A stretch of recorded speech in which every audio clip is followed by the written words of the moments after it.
앞서 광고 말씀드리면서 광고를 전하면서 사건 사고에 대해서 얘기를 했었는데 지난주에도 사고가 하나 있었습니다. 지난주에 인천의 한 빌라에서 화재가 일어났는데요. 그 사고로 혼자 집에 있던 12살 어린이가 얼굴에 2도 화상을 입고 심정지 상태로 지금 입원해 있다라고 합니다. 기사에 따르면 방에 라면을 끓여 먹기 위해 했던 것으로 보이는 그 버너, 휴대용 버너가 발견이 됐고 그곳에서 화재 시작 흔적이 있었다라고 합니다. 아이의 아버지는 신장투석을 받기 위해서 병원에 가 있었고 어머니는 직장에 간 사이에 방학 중이라 혼자 있던 아이에게 벌어진 일이었습니다. 이 가정은 이제 지난해 초에 아버지가 신장투석을 받게 되면서 이제 일을 하지 못하게 됐어요. 그러면서 여러 가지로 이제 위험 징후, 요새 이제 동사무소에서 그런 위험 징후를 감지하는 여러 요소들이 있다라고 해요. 그런 위험 징후들이 발견돼서 동사무소에서 방문을 했지만 그 소득 기준이 이제 어머니가 일을 하는데 이 소득 기준이 그 지원 기준보다 높아서 지원을 받지 못했다라고 합니다. 그 화재가 난 빌라 부엌에는 빈 컵라면 용기와 폐 음료수병 등이 다량 발견됐다고 해요. 이렇게 쌓여있는. 그간의 아이의 생활을 추측할 수 있을 것 같아요. 참 이렇게 깨어나지 못하는 아이의 부모의 마음이 어떨까라는 생각이 듭니다. 이 사건에 대한 뉴스를 들으면서 좀 안타까웠어요. 왜냐하면 이 아이의 상황이 특별한 상황이 아닐 거라는 생각 때문이에요. 사건이 벌어지지 않아서 이런 사건이 벌어지지 않아서 이런 누군가 다치거나 죽는 사건이 벌어지지 않아서 뉴스에 나오지 않을 뿐이지 비슷한 위기와 환경 속에 처한 가정들이 사람들이 많을 것이다 라는 생각이 들었습니다. 우리가 내 옆에서 그런 사건을 보지 못해서 또 인식하지 못해서 그런 것일 뿐이지 우리가 살아가는 사회 곳곳에는 짙은 그림자들이 굉장히 많습니다. 어려운 삶, 안타까운 삶, 또 참혹한 삶을 살아가는 이웃들이 많이 있어요. 이런 현실은 마음을 무겁게 합니다. 이런 현실 속에서 복음이 의미하는 바가 뭘까? 예수가 의미하는 바가 뭘까를 고민하게 됩니다. 우리의 신앙이 만약에 나만 구원받으면 된다라는 신앙이라면 이런 안타까운 사연들은 그냥 안타까운 것으로 그칠 거예요. 그렇지만 온 세상의 구원자 예수를 믿는 그리스도인들에게는 예수님이 하나님이 온 세상을 구원하기를 원하신다. 모든 이들을 구원하기를 원하신다라는 것을 믿는 그것이 복음이다라는 믿는 그리스도인들에게는 이 비극적인 현실이 여러 가지 고민을 불러일으킵니다. 이런 세상 속에서 하나님의 구원이 어떻게 이루어질 수 있을까? 오늘은 산에서 예수님의 모습이 변화된 사건을 기념하는 산상변모주일이에요. 예수님은 오늘 이야기 속에서 베드로, 요한, 야고보를 데리고 기도하러 산에 올라가십니다. 근데 기도하던 중에 놀라운 일이 벌어져요. 예수님의 얼굴 모습이 변하고 그 옷에 광채가 나는 거였어요. 그뿐만 아니었어요. 갑자기 모세와 엘리야가 영광에 쌓여 나타나서 예수와 함께 이야기를 나눕니다. 이어 그것을 보고 있던 제자들에게도 구름이 덮이고 제자들은 이는 내 아들이요 내가 택한 자다. 너희는 그의 말을 들어라. 라는 하늘의 음성을 듣게 됩니다. 굉장히 귀한 광경이죠. 모세와 엘리야는 벌써 옛날에 죽은 사람들이고 또 예수님의 모습이 변한 것도 이상하고 그리고 하늘에서 구름이 덮이는 것, 하늘에서 소리가 들리는 것, 다 아주 귀한 장면입니다. 근데 이 누가복음이 기록하고 있는 이 장면에는 하나님의 임재에 대한 어떤 상징이 가득해요. 구름과 영광이라는 이런 단어들은 보이지 않는 하나님의 임재를 상징하는 단어들이에요. 또 예수님의 빛나는 모습은 출애굽기 34장에서 하나님을 만나서 대화를 나눈 모세의 얼굴에 광채가 나던 그런 모습을 떠올리게 합니다. 그러니까 오늘 이야기 속의 여러 가지 모습들은 전부 다 하나님의 임재 앞에 섰을 때 일어나는 일들인 거예요. 출애굽기 34장 29절에 보면 이렇게 기록되어 있습니다. 모세가 두 증거판을 손에 들고 시내산에서 내려왔다. 그가 산에서 내려올 때 그의 얼굴에서는 빛이 났다. 주님과 함께 말씀을 나누었으므로 얼굴에서 그렇게 빛이 났으나 모세 자신은 전혀 알지 못하였다. 하나님과 대화를 나누었기 때문에 그 얼굴에 빛이 난 거예요. 하나님을 대면했기 때문에 그 얼굴에 빛이 난 거죠. 그래서 이 사건은 하나님이 직접 기도하시던 예수님을 찾아오셔서 또 제자들에게 예수님이 하나님의 아들이요 신이다 라는 것을 알려주신 아주 특별한 사건입니다. 굉장히 기적적인 사건이죠. 그런데 이 영광스러운 사건을 둘러싼 현실은 결코 영광스럽지가 않아요. 마치 지금 우리의 현실처럼 짙은 그림자가 드리워져 있습니다. 오늘 이 이야기 앞뒤로 여러 가지 이야기들이 기록되어 있는데요. 한번 살펴보면 제자들은 갈릴리 바다를 건너려다가 갑자기 폭풍우에 휩싸이게 돼요. 그 사건이 기록되어 있습니다. 일상 속에서 갑자기 일어난 위험이었어요. 예측하지 못하던 갑자기 일어난 위험이었습니다. 그들은 이 사건으로 목숨을 잃을 뻔해요. 마치 예상하지 못한 위기들이 반복되는 우리의 현실 같아요. 또 제자들은 거라사에서 그렇게 이제 바다를 건너서 갈릴리 바다를 건너서 거라사에서 귀신 들린 사람을 만납니다. 군대 귀신 들린 사람을 만나요. 이 사람은 옷도 입지 않고 집에서 살지도 않고 무덤에서 지내고 있었습니다. 인간다움을 잃어버린 거예요. 옷도 입지 않고 집에서 살지도 않고 인간다움을 잃어버리고 무덤에서 사는 죽음과 같은 삶을 살아가는 사람입니다. 인간으로서 존중받지 못하고 억압과 폭력 속에서 죽지 못해 사는 삶을 살아가는 많은 우리의 이웃들의 삶을 떠올리게 하는 사건입니다. 또 혈루증 앓는 여인의 이야기도 등장을 합니다. 계속해서 피를 흘리는 여인. 이 여인의 이야기는 질병으로 고통받는 우리와 우리의 이웃들을 생각하게 해요.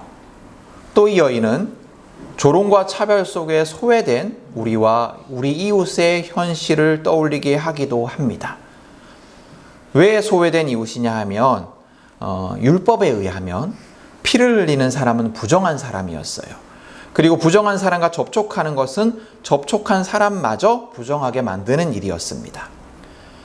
그래서 이 여인은 사람들이 접촉하기를 싫어하는, 사람들이 만나기를 싫어하는, 그래서 사람들 앞에서는 나타나서는 안 되는, 사람들 앞에 나타나서는 안 되는 존재였어요. 그래서 이야기 속에서 보면 이 여인이 자기를 드러내기를 굉장히 주저합니다. 왜냐하면 나타나면 안 되는 사람이었기 때문에. 또 회당장 야이로의 딸 이야기도 있습니다. 이 아이는 비록 예수님이 나중에 살려주시지만 어린 나이에 질병으로 시달리다가 죽음을 맞이하게 됩니다. 예상하지 못한 이른 죽음을 맞이하는 사람들, 또 그들의 가족이 처한 현실을 떠올리게 합니다. 그리고 또 이런 사건도 있어요. 예수님이 남자만 5,000명이 넘는 배고픔에 시달리던 많은 사람들을 물고기 2마리와 빵 5덩이로 먹이신 사건이 기록되어 있습니다. 이 사건은 배고픔에 시달리는 많은 사람들의 현실을 떠올리게 합니다. 이뿐만 아니에요. 우리 그리스도인의 모습, 우리의 모습을 떠올리게 하는 사건들도 산상변모 사건 뒤에 기록이 되어 있습니다. 산상변모 사건 다음 날 산에서 내려오신 예수님께 귀신 들린 아들을 둔 사람이 찾아와요. 그리고 이 사람이 호소합니다. 뭐라고 호소하냐면 당신의 제자들에게 내 아들의 귀신을 쫓아달라고 이렇게 요청했는데 당신의 제자들이 하지 못했습니다. 당신이 쫓아주십시오 라고 호소를 합니다. 이 사건은 예수님의 제자이면서 세상을 구원하는 사역을 예수님으로부터 위임받았으면서도 예수님의 능력에 대한 믿음 없이 무력한 삶을 살아가는 우리를 떠올리게 해요. 세상을 구원하신 능력 있으신 예수님이 그 사역을 우리에게 위임해 주셨는데 그럼에도 불구하고 우리가 예수를 믿는다고 하면서 예수의 제자라고 하면서 능력 없는 삶, 믿음 없어서 능력 없는 삶을 살아가는 우리를 떠올리게 합니다. 이어서 예수님이 자신의 죽음에 대해서 제자들에게 말씀을 하시는데 제자들은 깨닫지 못해요. 예수님 말씀을 듣고 그분의 말씀을 읽고 묵상하지만 그 말씀을 깨닫지 못하는 우리의 무지가 생각나는 장면이기도 합니다. 우리 매주 말씀을 듣고 자주 말씀을 읽지만 깨닫지 못하는 삶을 살아가는, 예수님이 누군지 제대로 알지 못하는 삶을 살아가는 우리를 떠올리게 하는 장면이에요. 그리고 제자들은 자기들끼리 누가 더 크냐라고 다툽니다. 그들이 따르는 예수, 스승, 주님은 겸손하신 분이신데 섬김의 주님인 예수를 믿는다고 하면서 성공의 욕망을 포기하지 못하고 싸우는 거예요. 이 장면은 섬김의 예수, 성경의 주님이신 예수를 믿는다고 하면서 또 예수님의 섬김 덕분에 구원받았음을 고백하면서도 성공의 욕망을 버리지 못하고 예수를 내 성공의 도구로 삼으려고 하는 우리를 되돌아보게 합니다. 이어서 제자 중에 요한이 예수님의 이름으로 귀신 쫓는 이가 우리가 아니었어서 우리에 속한 자가 아니었어서 그 일을 막았다고 예수님께 자랑하듯 말하는 장면이 기록되어 있어요. 누군가 예수님의 이름으로 귀신을 쫓는 사람을 요한이 발견한 거예요. 근데 보니까 우리 무리가 아니었어요. 우리 제자가 아니었어요. 그래서 야, 너 하지 마 라고 막았다 라고 예수님께 와서 이제 자랑하듯이 얘기한 거예요. 이 장면은 그리스도인이라고 하면서 우리와 남을 나누고 편견과 이기심으로 남을 차별하고 정죄하는 우리의 모습과 너무나 비슷해서 우리를 놀라게 합니다. 그리고 예루살렘으로 이제 예수님이 걸어가시는데 예수님이 지나는 길 속에 사마리아 마을이 있었어요. 근데 사마리아 마을 사람들이 예수님을 거부합니다. 예수님이 들어오기를 거부합니다. 그러자 주님, 하늘에서 불이 내려와서 그들을 태워버리라고 우리가 명령하면 어떻겠습니까? 라고 야고보와 요한이 예수님께 이야기를 해요. 우리 거부하는 저 사마리아 마을에 불을 내려서 심판하게 하면 어떻겠습니까? 라고 예수님의 제자 야고보와 요한이 얘기를 하는 거예요. 이 모습은 예수의 이름으로 폭력을 행하기를 주저하지 않는 우리 그리스도인들의 부끄러운 모습을 생각하게 합니다. 마지막으로 먼저 예수님께 나와서 예수님 오라고 한 것도 아닌데 먼저 예수님께 나와서 내가 예수를 따르겠다, 당신을 따르겠다라고 해놓고는 예수님이 따라오라 라고 말씀하시자 여러 가지 핑계를 대면서 나중에 뭐 장례 치르고 가면 안 되겠습니까? 인사하고 오면 안 되겠습니까? 라고 나중에를 연발하는 사람들의 모습이 기록되어 있는데 그 모습은 이 핑계 저 핑계 대면서 예수님의 말씀을 따르지 않는 우리를 떠올리게 합니다. 우리의 어두운 현실 그리고 우리의 부끄러운 모습 가운데 그 이야기들 가운데 오늘 이 하나님의 영광 사건이 예수님의 변모 사건이 기록되어 있습니다. 이런 현실 속에서 우리 현실 속에서 누가복음서의 저자는 이런 현실 속에서 예수님의 영광을 바라보라고 예수님 안에서 드러난 하나님의 영광을 바라보라고 우리를 초청하고 있어요. 새한글 성경이라는 성경이 있습니다. 새한글 번역본이 있는데요. 그 번역본 29절 31절을 보면 이렇게 번역이 되어 있어요. 예수님이 기도하고 계실 때 일어난 일이다. 예수님의 얼굴 모양이 달라졌고 예수님의 옷이 새하얗게 빛나고 있었다. 그런데 보라 두 사람이 예수와 함께 말씀을 나누고 있었다. 개역 개정과 또 우리 새 번역 성경에는 번역되어 있지 않지만 원래 성경에는 이 보라라는 단어를 원래 언어에서는 찾아볼 수 있어요. 그걸 새한글 성경에서는 번역한 거죠. 누가복음서의 저자는 말합니다. 보라. 예수님 속에 드러난 하나님의 영광을 보라.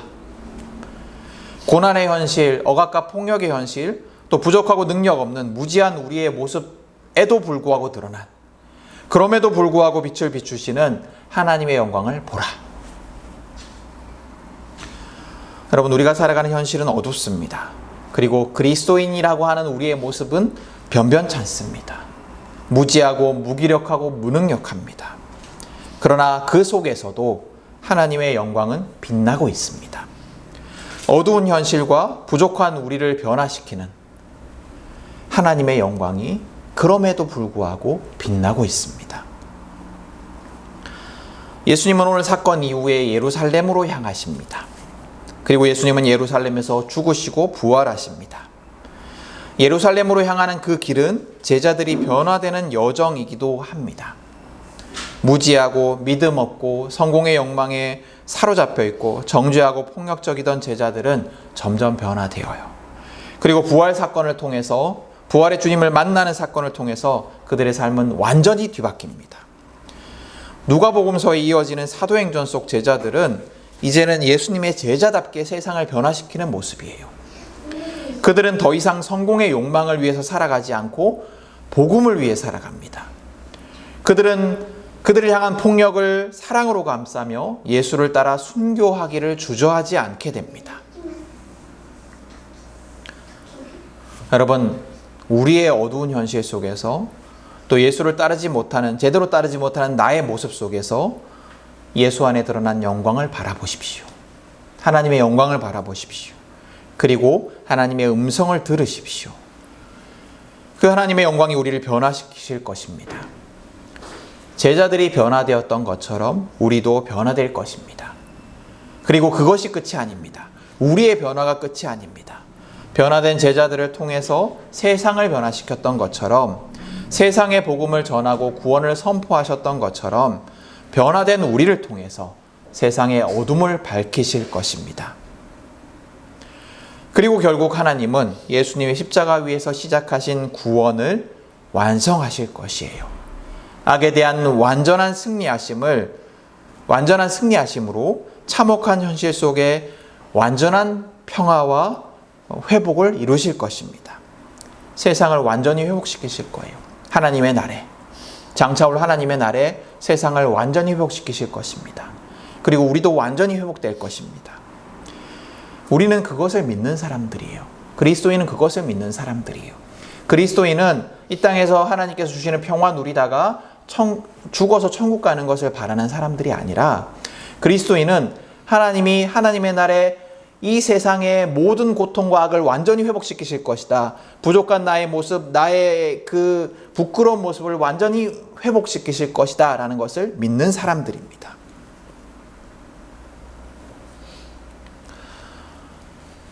여러분, 빛나는 모습으로 변하셨던 예수님은 계속 산에 머물러 있지 않으십니다. 변화된 모습 그대로 계속 산에 머물러 있지 않습니다. 베드로는 그 영광 중에 계속 머무르기를 원했지만, 그래서 초막 3개를 지어서 함께 거기에 계속 있으면 안 되겠습니까? 라고 말하지만 예수님은 산을 내려오십니다. 예수님은 그 빛나는 영광을 뒤로 하고 참혹한 현실 속으로, 또 성에 차지 않는 실망스러운 제자들에게로 돌아오십니다. 그리고 고난의 십자가를 향해 걸어가십니다. 장차올 영광의 완성을 위해서 그분은 그렇게 십자가의 길을 걸어가십니다. 여러분, 우리는 그 예수님, 산에서 내려오신 그 예수님을 따르는 사람입니다. 우리의 현실에는 영광만 가득하지 않습니다. 영광이 있더라도 찰나일지도 몰라요. 도리어 예수님은 우리에게 고난의 길을 따르라고 말씀하십니다. 예수님의 죽음을 말씀하시면서 그 고난을 따르라고, 자기 십자가를 지고 나를 따르라고 도리어 그렇게 말씀하십니다. 여러분, 박완서 작가 아세요? 소설가? 그 많던 싱하는 누가 먹었을까? 이런 책. 교과서에 여러분들 배우셨을 겁니다. 박완서 작가가 있는데요. 이 소설가 박완서 선생이 그의 수필에서 자식을 먼저 보낸 고통에 대해서 기록해요. 이제 먼저 자식이 젊은 나이에 하나 잃거든요. 그래서 그 사건 이후에 선생은 왜 하필 나에게 이런 일이 벌어졌을까? 왜 하필 이런 일이 일어났을까? 라는 원망 속에 살아갑니다. 남들은 다 저렇게 잘 살아가는데, 남의 자식들은 다 저렇게 잘 살아가는데 왜 내게 이런 고통이 벌어졌을까? 또 다른 사람들이 저 사람은 무슨 죄를 많이 지었길래 저런 일을 당할까? 라고 손가락질 하는 것만 같아서 두문불출하면서 고통의 시간을 보내요. 그때 우연히 만난 한 수녀의 말이 선생을 일깨웁니다. 수녀가 이렇게 말을 해요. 왜 당신에게는 그런 일이 일어나면 안 된다고 생각하십니까? 왜 당신에게는 그런 일이 일어나면 안 된다고 생각하십니까? 여러분, 하나님의 아들이신 예수님도 고난을 당하셨어요. 하나님의 아들이신 예수님도 고통 가운데 계셨습니다. 그분도 고난을 피해갈 수 없었어요. 그분도 피해가지 않으셨는데 왜 우리는 고난을 피해갈 수 있으리라 기대할까요? 여러분, 우리도 고난을 피해갈 수 없을 것입니다. 우리의 개인적인 삶뿐만 아니라 이 세상에도 고난은 그치지 않을 거예요. 하나님의 날까지, 하나님의 그 영광스러운 회복의 날까지 그치지 않을 겁니다. 그러나 그럼에도 불구하고 우리에게 소망이 있는 것은 그 고난에는 반드시 끝이 있기 때문입니다. 하나님의 날이 오면, 예수님이 다시 오실 그 날이 오면 그 고난은 완전히 사라질 것입니다. 고난의 원인이 된 모든 악은 완전히 패배할 것입니다. 그리고 또 여러분, 우리는 고난을 피해갈 수는 없지만 고난의 직면에서 이길 수는 있습니다. 예수님이 그러셨기 때문이에요. 예수님이 십자가에서의 죽음을 이기고 승리하셨기 때문입니다. 여러분, 예수님을 신뢰하며 그분과 함께 걸어가십시오.